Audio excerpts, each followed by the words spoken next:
Subhanallah, Subhanallah, Subhanallah, Subhanallah, Alhamdulillah, Alhamdulillah, Alhamdulillah, Alhamdulillah. Un hecho admitido incluso por los evolucionistas, Australopithecus sediba no es un antepasado del hombre. Como se sabe, un fósil de cráneo perteneciente a un niño de 12 o 13 años descubierto en Malapa en 2008 recibió el nombre de Australopithecus sediba.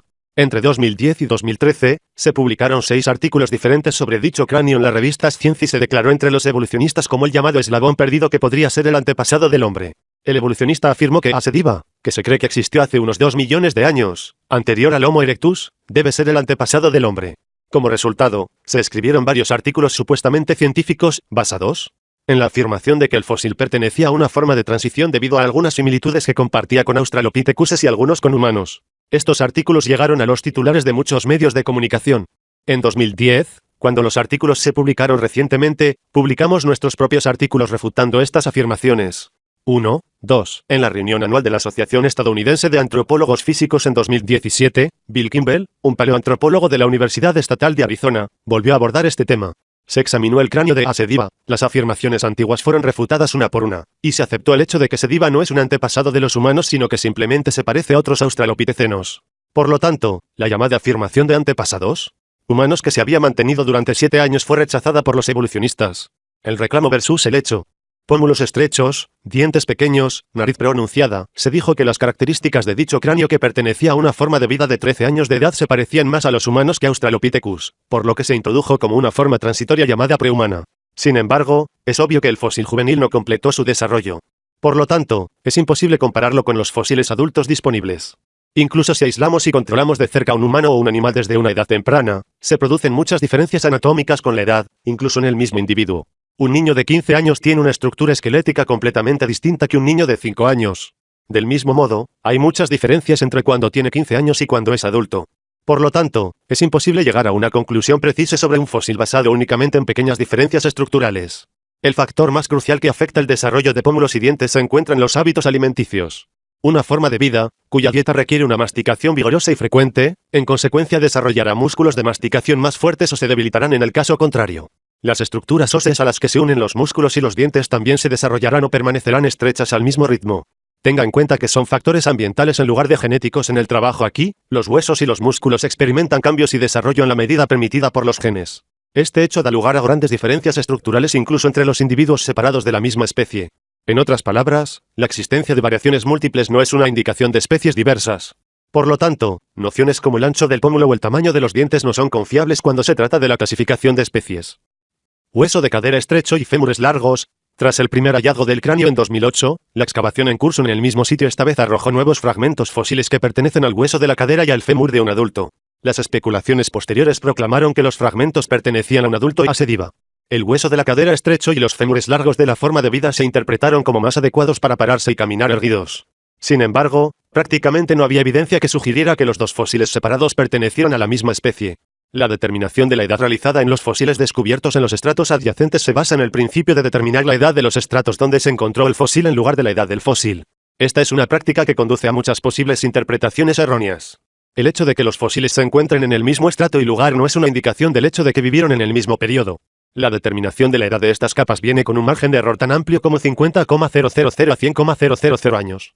Aunque 100.000 años pueden parecer insignificantes en términos de estratos históricos, en realidad cubre un largo periodo de tiempo.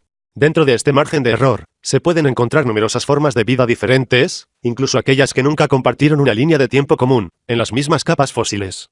Este hecho muestra cuán confiable puede ser la vinculación de los registros fósiles al proporcionar evidencia.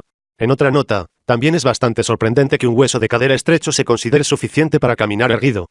Caminar en posición vertical es una forma compleja de locomoción que requiere muchos órganos y sistemas, desde órganos de equilibrio hasta la columna vertebral, desde el sistema de articulación hasta la anatomía mano-pie para trabajar en armonía. Es obvio que la estrechez del hueso solo no puede presentarse como evidencia de caminar erguido. Muchos animales de huesos estrechos hoy en día son cuadrúpedos, pero la mayoría de ellos ni siquiera pueden pararse sobre 2 patas durante periodos prolongados. Volumen cerebral. Se dice que el sediba tiene un volumen cerebral de 420 centímetros, 3, que equivale al 95% del de un adulto. Tal como está, es bastante pequeño en comparación con el volumen cerebral promedio de un humano de 1200 a 1400 centímetros, 3. Los evolucionistas afirman que se suponía que el volumen cerebral había aumentado con el tiempo hasta que alcanzó el volumen que tiene hoy. Entonces, ¿el registro fósil tiene algún rastro del crecimiento gradual del volumen cerebral? La respuesta es un no definitivo. El volumen cerebral del primer humano es exactamente el mismo que el de los humanos contemporáneos. Este es un hecho del que los evolucionistas son muy conscientes. Intentan llenar el enorme espacio intermedio con fósiles falsos o fósiles de monos que intentan hacer pasar por humanoides, o presentan fósiles humanos antiguos como los de los monos. El objetivo aquí es hacer que parezca que hay un cambio gradual en el trabajo. Las especies de Australopithecus tienen cualidades perfectamente apis mientras que los Homo fósiles tienen cualidades perfectamente humanas. Los fraudes evolucionistas que ocasionalmente se presentan son el producto de esta desesperación.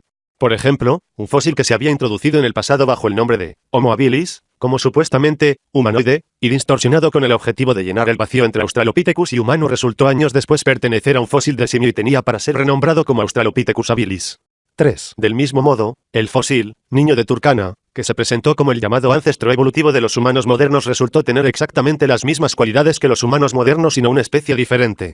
4. Por supuesto, no debemos olvidar a Ardi. Ardipithecus ramidus se introdujo como una forma de transición bípeda. Después de volver a ensamblar los huesos de la cadera severamente deformados en un laboratorio con la ayuda de su imaginación, los evolucionistas afirmaron que la forma de vida era bípeda. Esta afirmación también generó fuertes críticas de otros círculos evolucionistas. Era obvio por sus pies y otras cualidades que poseía que Ardi era un escalador perfecto con un cuerpo inadecuado para caminar erguido. Eso es porque Ardi era un chimpancé bonobo. 5.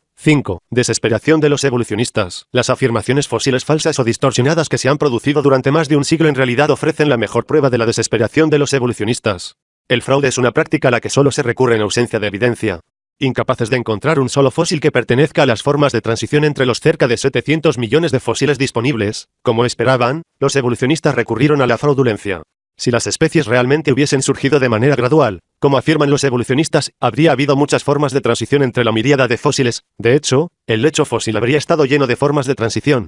Sin embargo, todos los fósiles a la mano aparecen repentinamente en el escenario de la historia con todas sus cualidades perfectamente intactas y continúan su especie sin sufrir ningún cambio. En ese caso, los evolucionistas tienen dos opciones. La primera opción es el camino sincero y científico. En caso de ausencia de evidencia, un científico que realice sus esfuerzos científicos de manera imparcial abandonará la hipótesis y pasará a trabajar en otras nuevas. El segundo camino, por otro lado, no es científico sino ideológico. Este camino está pavimentado en la explotación de la ciencia en aras de una ideología atea. Los llamados científicos están tratando de mantener vivas sus ideologías supersticiosas a través de revistas supuestamente científicas a pesar de saber la verdad. Hacerlo trajo el éxito muy fácilmente hace un siglo debido a la falta de evidencia y al acceso limitado a la información. Los evolucionistas pudieron hacerse creer fácilmente en las mentiras que inventaron. El impacto de la evidencia fabricada resonaría a lo largo de décadas. Hoy, sin embargo, junto con los datos y la información científica en constante crecimiento, que se han vuelto ampliamente accesibles, vino el colapso de las falsas ideologías evolucionistas. Ahora todos pueden ver claramente cómo los datos científicos refutan la evolución sin mencionar el hecho de que las noticias falsas o engañosas ya no pueden tener un impacto duradero y se falsifican en unos años como máximo. Esta situación es la definición de desesperación para la ideología evolucionista. Los evolucionistas ya no son capaces de dominar a grandes masas a través de sus mentiras, y de hecho, simplemente se humillan con sus afirmaciones falsas. Ahora todos pueden ver claramente cómo los datos científicos refutan la evolución sin mencionar el hecho de que las noticias falsas o engañosas ya no pueden tener un impacto duradero y se falsifican en unos años como máximo. Esta situación es la definición de desesperación para la ideología evolucionista. Los evolucionistas ya no son capaces de dominar a grandes masas a través de sus mentiras, y de hecho, simplemente se humillan con sus afirmaciones falsas. Ahora todos pueden ver claramente cómo los datos científicos refutan la evolución sin mencionar el hecho de que las noticias falsas o engañosas ya no pueden tener un impacto duradero y se falsifican en unos años como máximo. Esta situación es la definición de desesperación para la ideología evolucionista.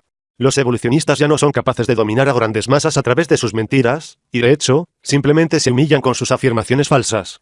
Las obras del Señor, Adnan Oktar y el impacto que han tenido en todo el mundo han jugado y seguirán desempeñando un papel muy importante en exponer los engaños de los evolucionistas. El número de sitios y publicaciones de noticias darwinistas está disminuyendo con cada día que pasa. Las evoluciones ahora están teniendo dificultades para fabricar pruebas falsas y engañar a las personas con cuentos de hadas. Hacemos un llamado a los científicos darwinistas para que asuman un comportamiento sincero y científico sobre este asunto y dejen de ignorar la evidencia que provoca el colapso de la teoría de la evolución.